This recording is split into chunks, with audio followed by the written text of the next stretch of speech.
All right, and I see we have some folks filtering in now. I'd like to thank everyone who's joining us today. We're going to go in about 2 minutes, start this event, just as more of our attendees are able to filter in. And thank you so much for joining us today.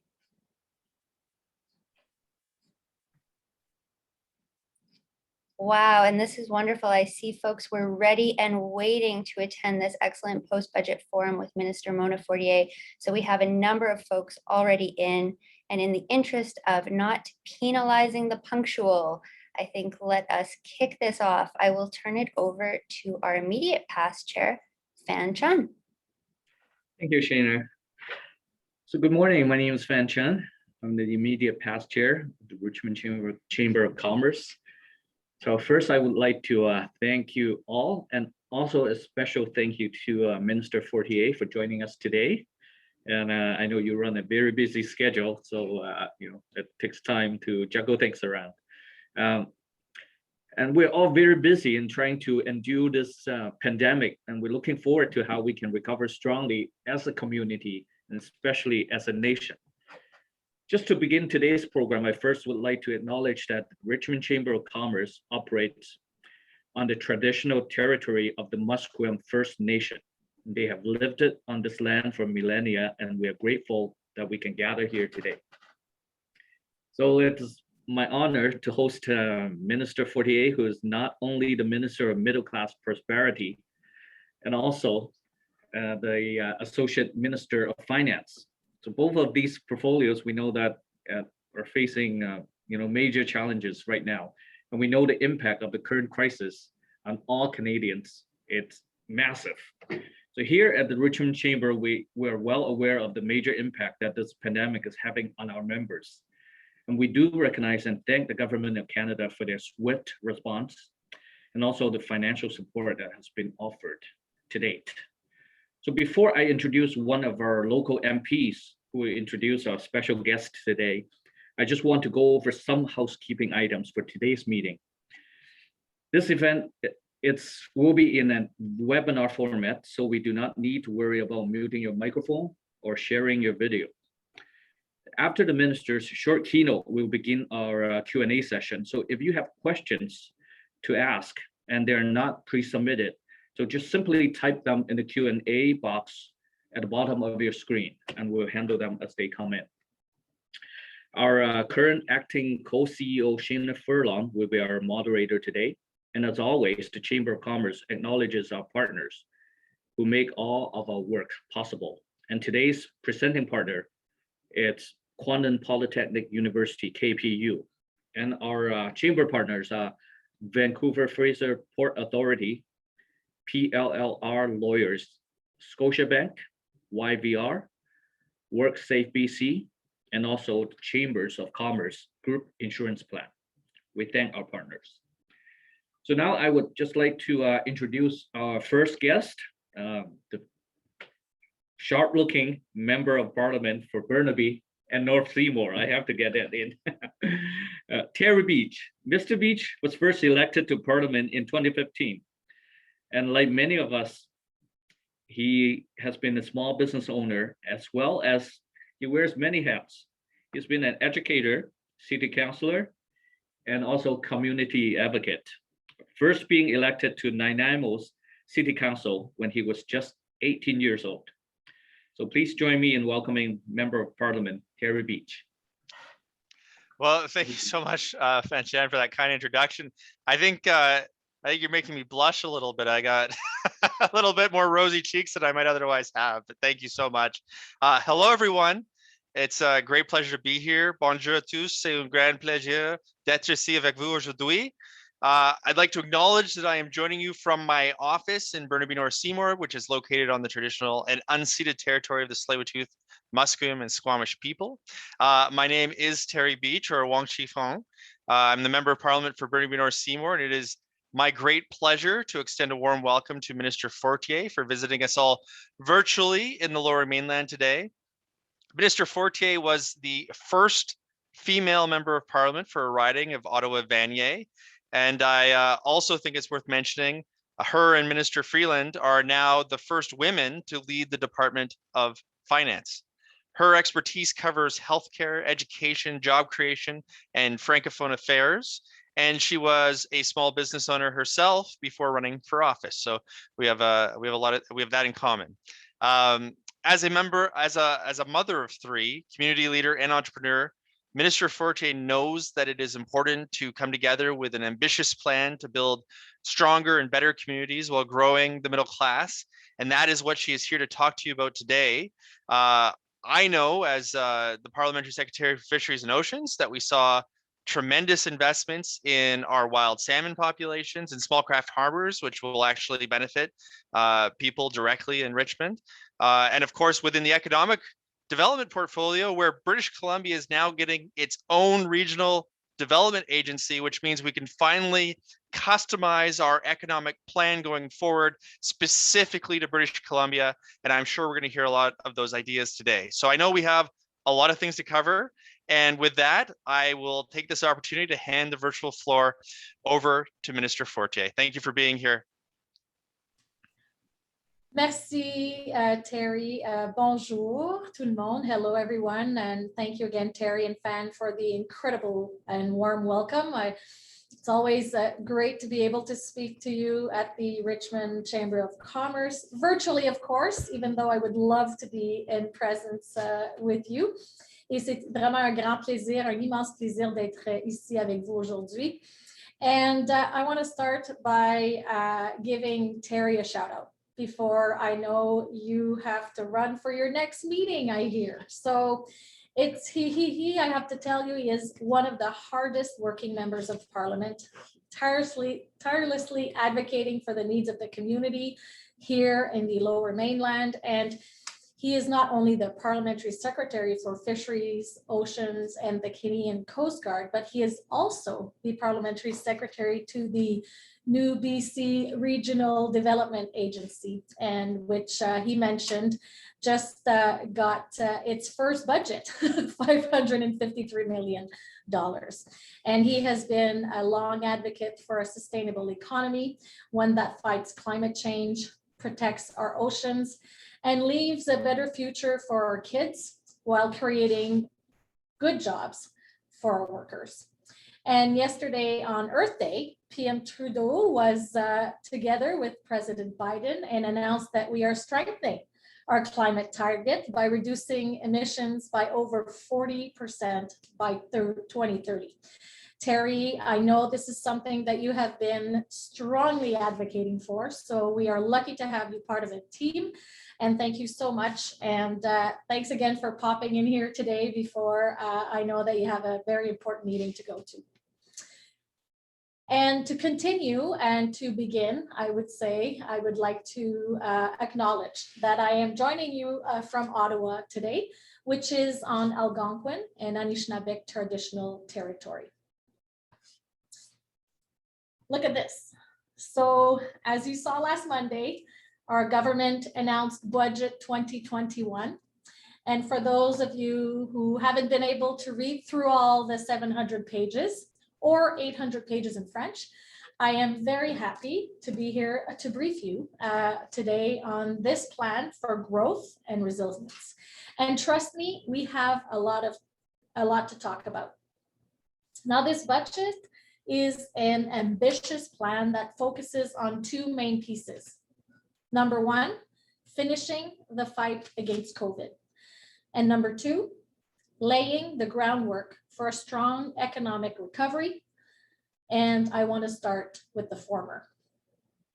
As you know from the beginning, we have made it clear that our first priority is to fight the pandemic and save lives. The largest immunization campaign in our nation's history is now underway, and by the end of September, every Canadian who wants one will have access to a vaccine. The budget includes an additional $1 billion to help speed up immunizations and another $4 billion for our healthcare systems. And I know how important this investment will be for BC as we fight a surging third wave. We need vaccines and we need them now. And as of yesterday, our government has delivered over 1.8 million vaccine doses to BC. This is very important work and must continue to keep people safe and protected from the virus. While we focus on the health of our people, we are also focusing on the health of our business community, in particular small businesses. And through this plan, we will make targeted investments so businesses can hire and train Canadian workers with a focus on getting more people in the economy in a fair and inclusive way. Over 500,000 people will benefit from these initiatives. Now, for example, small businesses, especially those here in Richmond, will appreciate our commitment to invest $4 billion to support 160,000 small and medium businesses to enter the digital economy. And that's not just to bring retail stores online, although that is part of it. This funding will also help businesses automate with artificial intelligence, protect their intellectual property, and become more competitive in the labor market. For businesses that have been hit hardest by the pandemic, you know who you are and you know who they are. Our beloved restaurants, tourism operators, arts and cultures. Hiring the workers they need to grow is a cost they may worry about taking on. And this is why the wage subsidy has been so critical. It has helped more than 5.3 million Canadians keep their jobs, and the Canada Emergency Rent Subsidy and lockdown support have helped more than 154,000 organizations with rent, mortgage, and other expenses. Now, we will continue to be there for businesses for as long as they need, and we have extended the supports until the end of September. We will also introduce the new Canada Recovery Hiring Program for eligible employers that continue to experience qualifying declines in revenues relative to before the pandemic. This subsidy would offset a portion of the extra costs employers take on as they reopen, either by increasing wages or hours worked, or by hiring more staff. Now, our goal is to make it as easy as possible for businesses to hire new workers as the economy reopens. Mais comme vous le savez, les femmes ont été très touchées par cette pandémie et leurs emplois continuent de se rétablir plus lentement. Aujourd'hui, plus de 80 000 femmes ont complètement quitté le marché du travail, tandis que plus de 91 000 hommes l'ont réintégré. C'est un problème et c'est une récession au féminin. And one of the big solutions to fight this she-cession is the challenge that we have with childcare. COVID has made it clear that childcare is not only a social issue, but also an urgent economic issue. School and childcare closures have been difficult, and I will say very difficult for parents. Without access to childcare, parents, and usually mothers, cannot fully participate at work. Some have had to leave their jobs or reduce their hours significantly. A Canada-wide early learning and childcare is the national economic policy we need now. The benefits are threefold. It provides jobs for workers, the majority of whom are women. It enables parents to reach their full economic potential, and it creates a generation of engaged and well-prepared young learners. And as someone who literally had to start their own daycare in my basement because I had no other options as an entrepreneur and small business owner, I can tell you how transformative this will be for so many people and families. Here are the details. Budget 2021 commits up to $30 billion over 5 years to build a high quality, affordable, and accessible early learning and childcare system across Canada. Our short-term goal is to reduce the average cost of childcare by 50% by the end of next year and reach a $10 per day childcare system by the end of 2026. This investment will work to grow our economy by as much as 1.2% of GDP and increase the size of our workforce with an additional 240,000 workers. And we are lucky that the BC government has already signaled its commitment to do the same thing. So discussions with them will begin immediately. En fait, j'ai visité virtuellement Windsor cette semaine et j'ai entendu la communauté locale dire à quel point ce programme sera transformateur, non seulement pour les familles, mais aussi pour l'économie dans son ensemble.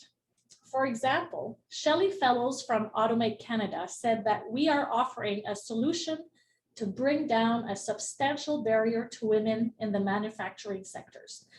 She said that as our economy opens back up, manufacturing will ramp up as well. And Automate Canada will be hiring.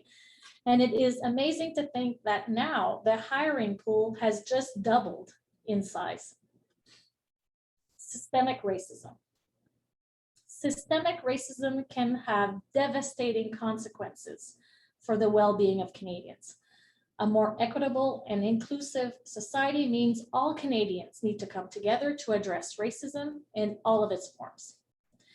The 2020 Fall Economic Statement included a series of policies and programs to fight against systemic racism, but these were early steps. Budget 2021 takes the next steps towards long-term foundational change, including support for Black communities, diversifying the public service, and addressing issues within our justice and healthcare systems. Now, I've spoken about children, women, low-wage workers, but one other group has also been disproportionately affected by the pandemic: seniors.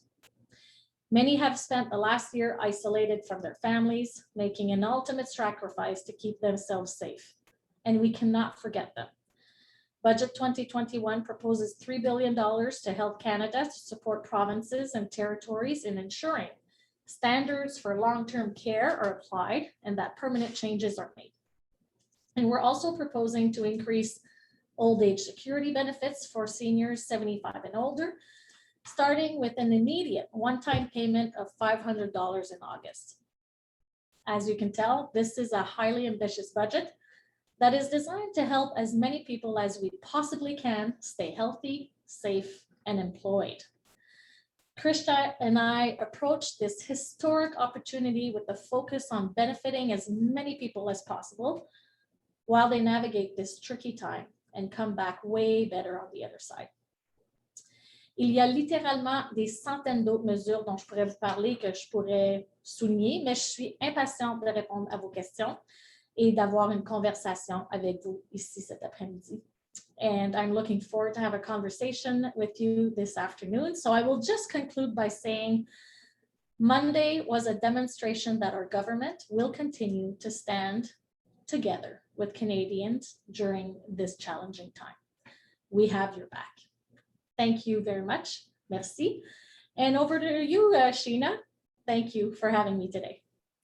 Thank you so much for joining us here in Richmond today, Minister. It's such a pleasure to host you. And I was looking at our calendar from last year, and it was almost a year to the day that you last joined us here in Richmond. April 22nd, 2020, Minister Fortier joined us for a virtual town hall. And it's just so wonderful to have you back. So thank you. So I have some questions that we've already prepared today. To all of our attendees, I would love for you to pose your own questions as well.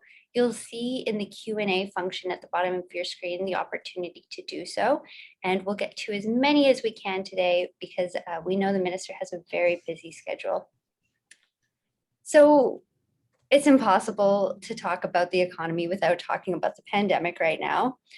We are in the middle of the third wave in BC. We're battling concerns around variants and health capacity. I know your government is working very hard to roll out vaccines, and we all thank you for it to save lives and keep Canadians healthy. At the same time, many of our businesses are in various phases of lockdown, and they're struggling to survive. Can you tell us how your government is working to support our families, workers, and businesses during this challenging time? Well, of course I can, and I'm really glad that we had a chance to have a conversation last year, and now returning this year. And I look forward to, of course, answering other questions that will come from the floor later. But really important to say that right now, what we're doing is we're still fighting COVID. So we know that businesses are suffering. We know that Canadian needs, support to make sure that we fight COVID.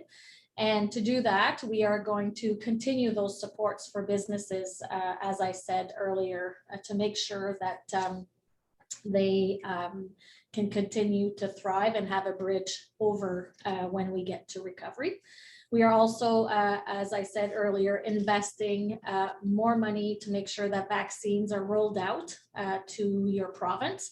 As I said earlier, 1.8 million vaccine doses have been sent.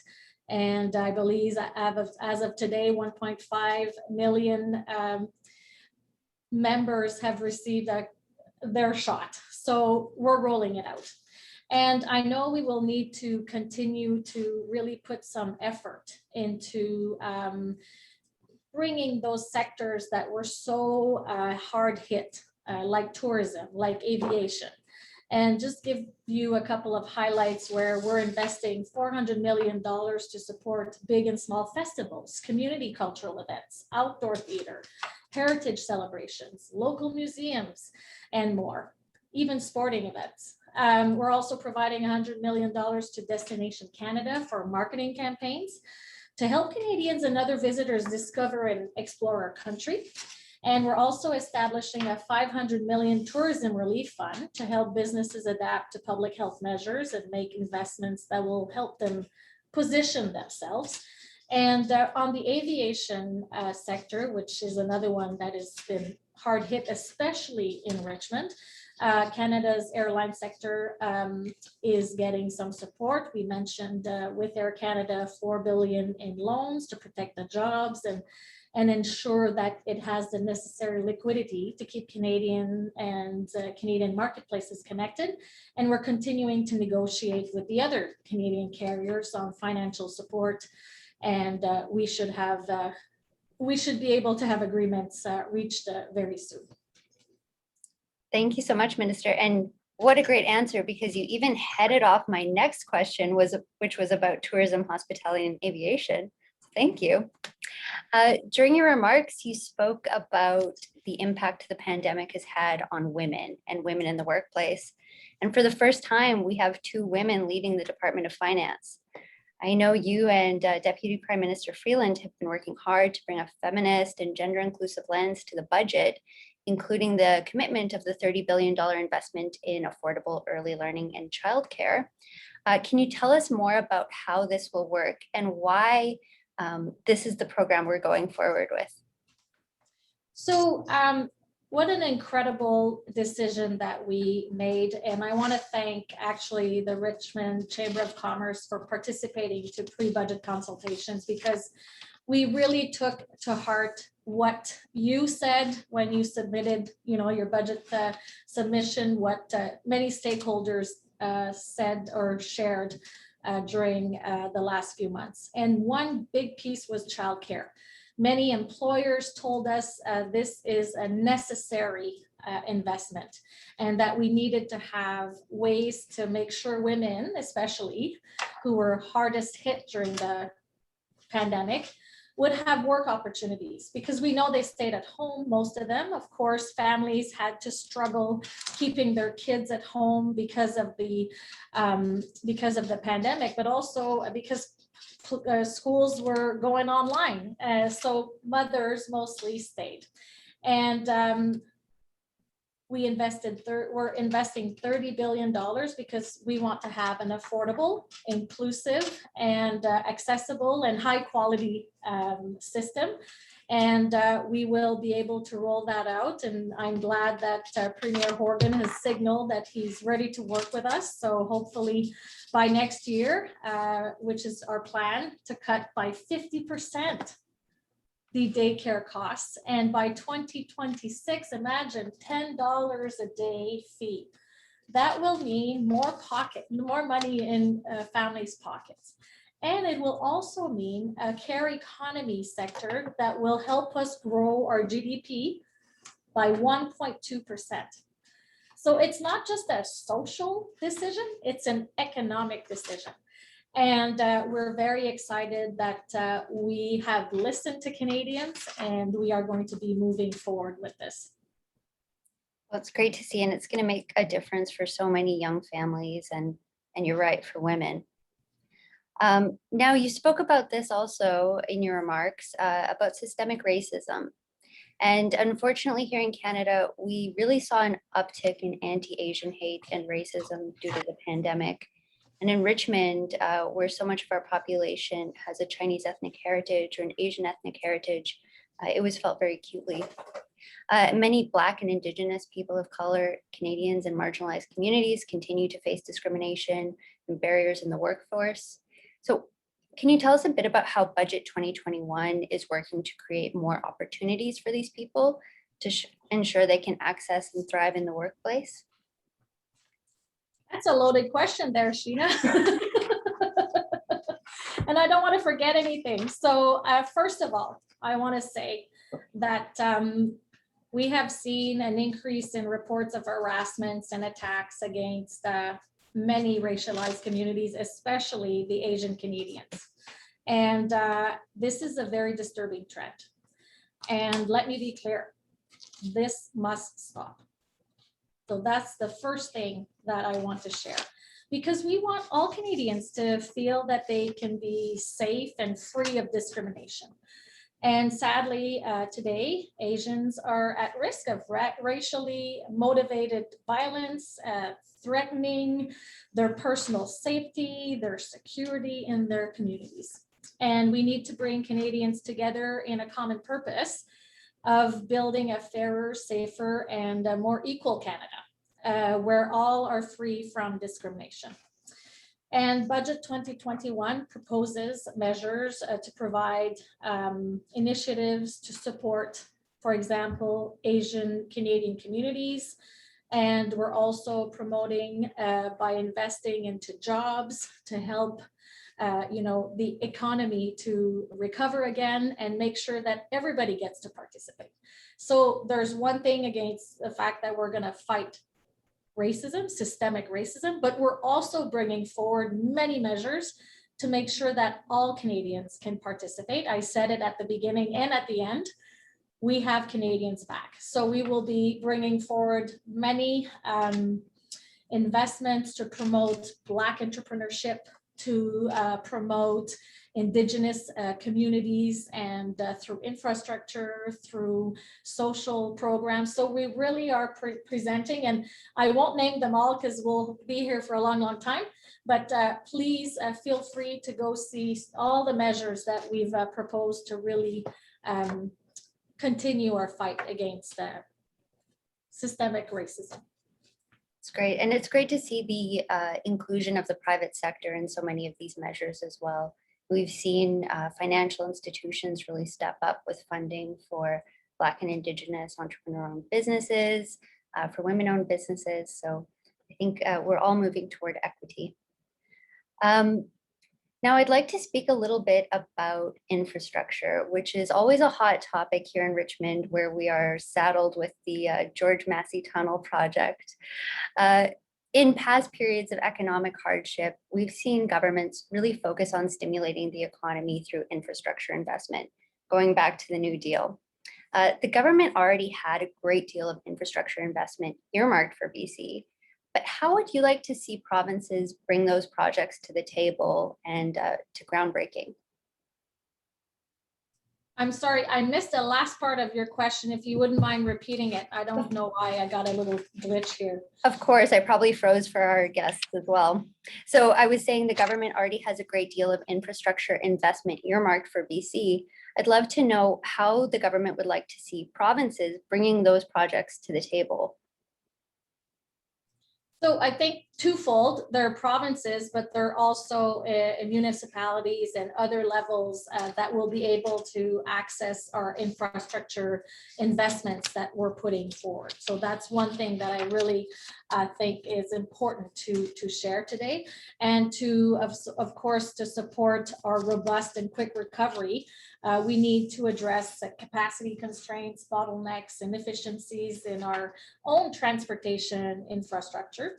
And the National Trade Corridors Fund is well positioned to spur private sector investment in Canada's transportation system.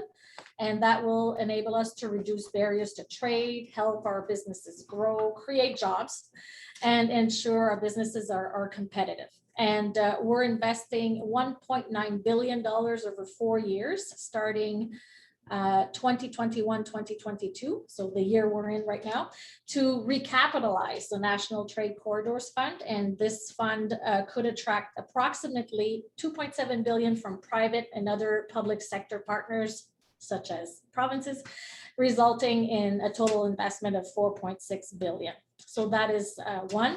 Also, it would spur investments in much needed enhancements to our roads, rail, shipping routes, build long-term resilience for the Canadian economy, and support internal trade. And I know that projects in the lower mainland of British Columbia, including new overpasses, upgrades to existing rail tracks, expansion of port terminals, we talked about that last year, to improve the flow of passenger and freight traffic. So we are investing into that. And also, I'm sure you'll have other questions on infrastructure because we have a whole chapter on it. Yes, it is great to see the investment in keeping Canada moving. It's so important here in Richmond. We have the airport. We're a gateway to the Port of Vancouver, to Asia. So much of our business here in Richmond is focused on the movement of people and goods. And I might want to chime in a little bit because you mentioned it at the top of your question, and I just remembered I didn't answer. But for the Massey Tunnel, for example, you were sharing that, and I know that the province is encouraged to continue engaging with Infrastructure Canada and Transport Canada to explore federal funding options for the new George Massey crossing under its existing programs. And once our government, the Government of Canada, formal application from British Columbia, we will be in a better position to continue the conversation going forward. So we just need to get that underway, and I'm sure that we'll find a common ground on how to go forward. Certainly. I think we'll all be happy when we can see a groundbreaking. I think there will be celebrations across Richmond. Now, throughout the year, we saw the hot housing market that we are very used to in the Lower Mainland explode in other parts of the country as well. So as renters and those who are not yet in the market see their goal of home ownership move further away, how is the government addressing housing and affordability? Yeah, that's a big question and really important one. And young families are juggling sky-high housing costs, the increasing cost of living, expected to save up for their retirements while managing childcare fees, which we have a solution for. We need to build housing. We need to build public transit. We need to build infrastructure, and we will. And combined with some constraints on housing inventory caused by COVID-19, the low interest rate environment has contributed to a recent surge in housing prices in a number of communities. And it's more urgent than ever that the government take action to make housing more affordable. You mentioned it, and we heard it. And a long-term plan for a faster growing Canadian economy must include housing that is affordable and plentiful for working Canadians, and especially young families. So we propose to invest $2.5 billion and reallocate $1.3 billion in existing funding in order to help build, repair, or support 35,000 housing units. And on January 1st, 2022, our government will introduce Canada's first national tax on vacant property owned by non-residents. So that's another really important piece of our budget that we presented. And I'm just going to add the fact that we also investing $1.5 billion in rapid housing. We have a target of 4,500 units across the country. You might be familiar with the first billion we brought forward last fall economic statement for rapid housing. And we had a target at the time of 3,500 units, and we got to 4,700 units. So we know that program is very important. And I'm sure Richmond must have many projects that they might want to look at for rapid housing. So that's another very important initiative in housing that we're bringing forward. Definitely. And we see on the ground level what a difference it makes when we bring more supply into the community, especially in rental developments. Purpose-built rentals really make a huge difference for affordability and for workers. Now, I'm going to ask one more question before I turn it over to our attendee questions, because I see a number of really good ones have come in. And this is about the quality of life framework. So the budget outlines plans for the government to develop a quality of life framework to inform decisions about how government actions can impact the various dimensions of Canada's quality of life. Can you tell us a little bit more about this plan? Of course I can. This is part of my mandate, and I'm very proud to say that during the budget process, we used a new tool that we have been developing since my start as Minister of Middle Class Prosperity and Associate Minister of Finance. And it is to use a quality of life framework where we added indicators, new indicators, because maybe I should go back a little bit. Before, we would use the GDP in all of our evaluations to make decisions. And we've seen New Zealand, Scotland, many other countries go beyond GDP.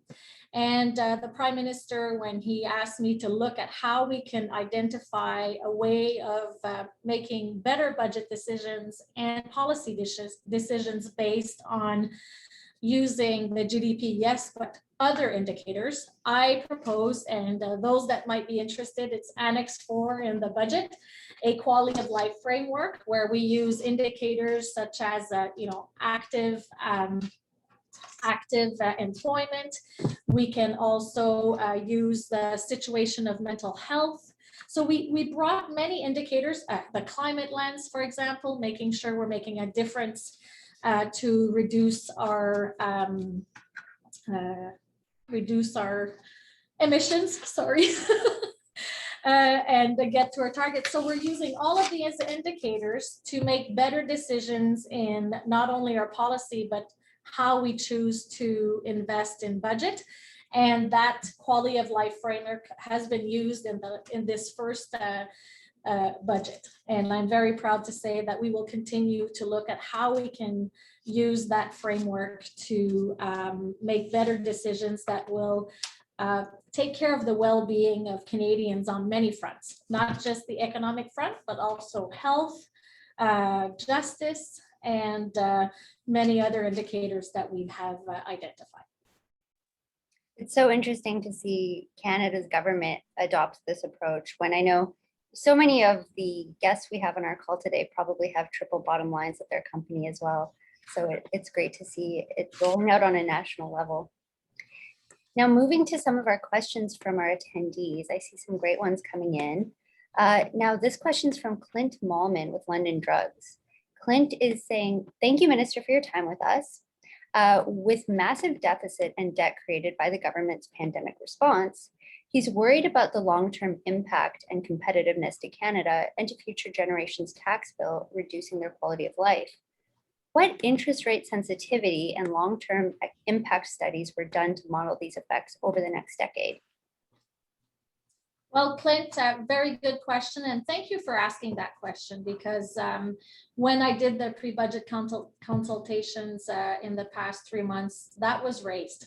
And the message that was sent was when we deliver the budget to show that we are prudent and responsible.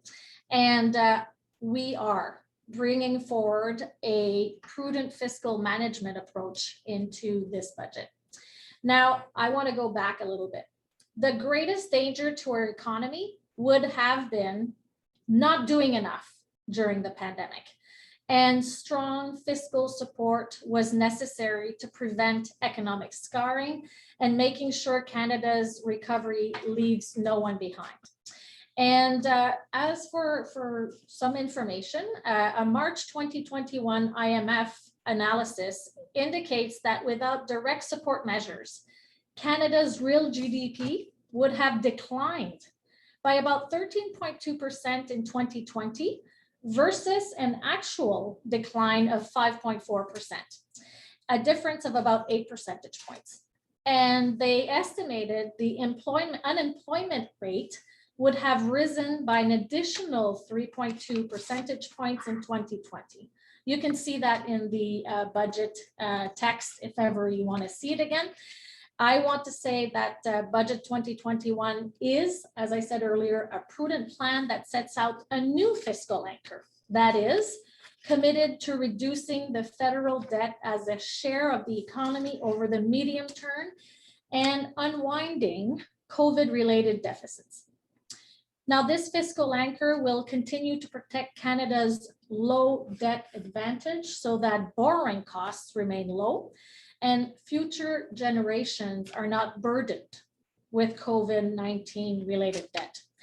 And one more thing I'd like to share is that this framework is prudent, sustainable, with the federal debt to GDP ratio expected to fall to 49.2% by 2025, 2026, and the deficit to reach 1.1% of GDP that same year. So I understand that some Canadians might be nervous, but we have and we're presenting a fiscal prudent and responsible plan. Thank you, Minister. And I'll just bring it along to the next question. This question comes from an anonymous attendee, but they've said the federal government announced its intention to introduce legislation that's going to establish a federal minimum wage of $15 per hour, which will directly benefit over 26,000 workers.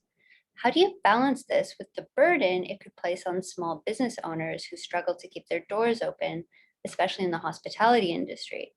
Is there concern that small businesses may be forced to lay off or not invite back workers in order to take on the additional costs? Well, thank you for that question. And it's important to say that we as a federal government want to make sure that we have equity and parity in our government, and that's why we're proposing and presenting an increase, a federal minimum wage of $15 per hour, which will of course help our public service. So this is something that will also recognize the hard work and making sure that our public servants have access to good jobs and that we recognize the work that they're doing. And that's why we're going to have the minimum wage. And again, I believe that we all need to make sure that when people work, their paychecks will be returning in the economy. So it's important to know that we will continue to support federal public servants with better wages. Thank you. And to this attendee as well, as a small business owner, the minimum that you really want to pay attention to is probably the provincial minimum wage as well, which right now is tied to inflation. Now, this next question is from past chair of our Chamber of Commerce, Barbara Tinson, formerly with the BDC, now with Wings Engineering. She says the investment in daycare is brilliant and long overdue. For us women, it's very exciting to see this support for women in the workplace. However, many of the other supports outlined are still very broad-based. We know there have been cases of fraud already, and it's concerning that the government may be more generous than necessary What steps is the government taking to ensure that benefits accrue to the correct parties and that they are targeted for maximum effect? Thank you for that very important question. I have to really think about the answer if you give me just a second to collect my thoughts. I'm going to answer by saying that, we're really looking at the Quebec model to move forward on daycare. And by using their model and adapting it across the country, I think will help us to ensure that the benefits accrue to the correct parties, and that we're making sure that we're going to focus on, of course, a nonprofit system. And I think that we really want to find ways to make it where there won't be any fraud involved into this system. So I will take this as a really important concern that is coming from Barbara, to make sure that we look at it closely when we design and develop the next steps of this program. Thank you. And to Barbara's point about fraud more generally, has the government found that some of the programs that were implemented through the pandemic, have those for the most part gone to folks who needed it, deserved it, qualified for it? Has fraud been a significant issue? That's something we ought to watch out for? Thank you. My mind was on the daycare announcement. So I understand now that when we talk about fraud more generally, I do want to say to everyone who's listening, when we started the COVID pandemic, we were in really an uncertain territory, many things we didn't know. And what we decided was it was more important for us to send money and support to Canadian workers and businesses than to wait and see if the program would be perfectly developed. So, and also we had to adapt because we were getting to learn about this virus and how it affected everyone, and lockdown here, health and safety there. So for us, we decided let's, bring forward supports for Canadians, invest into them. And as we go, if some, would fraud the government, then we would audit and we would take care of them afterwards. So it's really important for us that we make sure that we focus on Canadians first, which we did during the pandemic, and adapted our programs and made sure that we would make sure people had, food to put on their table, being able to pay their bills. And then also I have to say though that in our current budget, we are investing millions more into making sure there's no tax evasion, and supporting CRA and their hard work to make sure that those that are frauding the system are brought to pay back or to be punished. And we will be focusing on that too. That's I hope that's what you're looking for as an answer. And Barbara, please send a note if there was a more specific to your question that we didn't quite get to. And thank you so much. I wouldn't want to be working in the CRA this year because I can't imagine how complicated it must be to manage tax season in a COVID year. So many thanks to them and all of their hard work. And I have to say, if I might, all those programs we brought forward, I think it's the first time in history that a government creates a program, delivers it at the same time, and even changes it during the process. For example, wage subsidy. I don't know if everybody remembers, but I remember clearly when we proposed that idea of 10%. You should have seen, and I think even the Richmond Chamber of Commerce reacted and said, no, you have to look at higher percentage to support workers. And that's where we used, for example, what was happening in Europe as an example. And then we brought it back from, instead of 10%, we chose a 75% increase. And we identified the threshold of 30% profit. And then when we did that, we realized quickly, I believe it was a couple of months before we realized that it was better if we would scale that percentage point. So we changed it again and adapted because we were listening to businesses.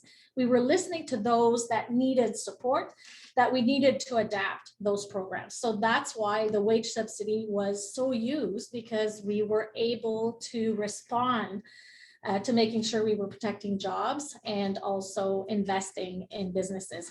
And we will continue to do that, because you know that we are extending the wage subsidy till September to provide that support before we bridge. Hopefully at that time, we bridge to recovery. And that was huge. We really appreciated the alacrity the government moved with for the Canada Emergency Wage Subsidy, and pivoted when it was clear that more was needed. And we saw that also with the Canada Commercial Rent Assistance Program, which now provides the funding directly to the tenant and not the landlord. So Minister, do we have time for one more question before we have to send you off for the day? Yes. Excellent.